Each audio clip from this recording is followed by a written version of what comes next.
रिश्तों को तार तार करती रुलाने वाली इस कहानी में आज बाल कल्याण समिति चेयरमैन जितेंद्र गोयल आज भादरा के जनाना व झांसल गांव में पहुंचे और वहां मृतक के बच्चों से मिले और उनके जो बेघर होने की वजह जानी और पूरे मामले में संज्ञान लिया। तो वहीं जितेंद्र गोयल ने बताया कि उनके पिता की हत्या के बाद उनकी माता को जेल भेज दिया गया क्योंकि हत्याकांड में मां की मुख्य भूमिका थी। उसके बाद ताऊ द्वारा उनके घर पर पड़ी फसल, कनक, नरमा, ग्वार और पशुधन बेचकर सारे पैसे अपने पास रख लिए और हमें कह दिया कि पैसे को सारे केस आदि में खर्च हो गए और हमें घर से भी निकाल दिया। हम बेघर हो गए हैं और मेरे दूसरे ताऊ व बुआ उनसे डरते हैं, वे हमें घर पर नहीं रख पा रहे।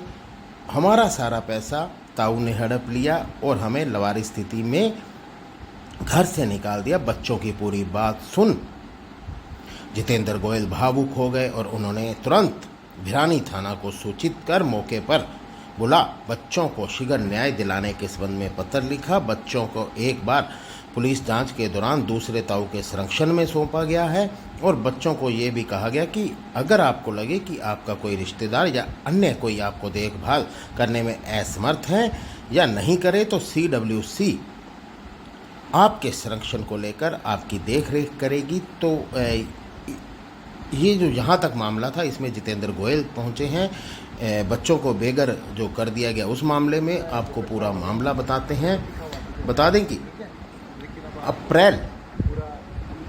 2 अप्रैल को सुबह करीब 8:30 बजे पुलिस को सूचना मिली कि बांबलवास और देवड़ के बीच एक डेड बॉडी पड़ी है। इस पर पुलिस टीम मौके पर पहुंची और खेत में एक लाश पड़ी हुई थी।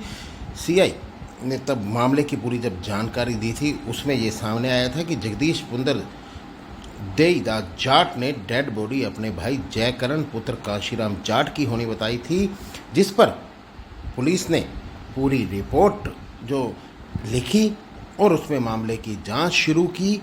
तो मामले में ये सामने आया कि उसकी जो पत्नी है मृतक की और कुछ अन्य लोग इसमें शामिल है। इसको लेकर पुलिस ने पूरी गंभीरता से जांच की और पूरा मामला SP सुधीर चौधरी के सुपरविजन में चला था, जिसमें जांच में उसकी पत्नी और कुछ अन्य लोगों के हत्या में शामिल होने के बात सामने आई थी, जिस पर सबको गिरफ्तार किया गया और इसमें CCTV और कॉल डिटेल के सहारे पुलिस ने कातिलों को पकड़ा था, आरोपियों को पकड़ा था।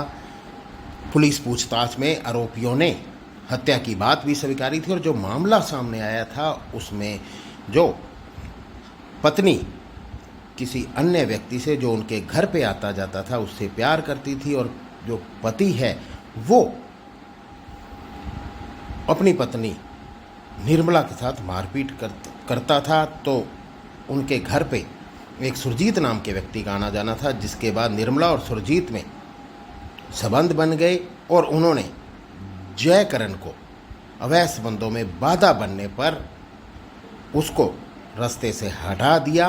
आरोपियों ने बहुत ही फिल्मी स्टाइल में जयकरण को मारा था। पहले उसे वहां बुलाया गया, एक दूसरी जगह पे उसे शराब पिलाई गई, उसे हेरोइन यानी कि स्मैक के इंजेक्शन लगाए गए। ओवरडोज के कारण वो बेहोश हो गया, जिसके बाद सबने उसको गला दबाकर मार दिया और डेड बॉडी फेंक दी थी।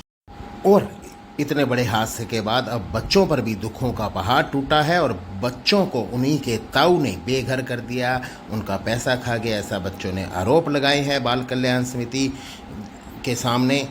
और अब जितेंद्र गोयल ने पुलिस को पत्र लिखा है और पूरे मामले की जांच कर बच्चों को न्याय दिलाने की बात कही है। लेकिन ऐसे हादसों के बाद आज के युग के जो रिश्ते हैं उन पर सवाल उठना लाजमी है, जहां पत्नी ने पति की हत्या कर दी और अब बच्चों का ताऊ ही उन्हें बेघर करने पर उतारू हो रहा है। ऐसे रिश्ते, ऐसे मामले सामने आ रहे हैं। तो हमें सोचना जरूर पड़ेगा।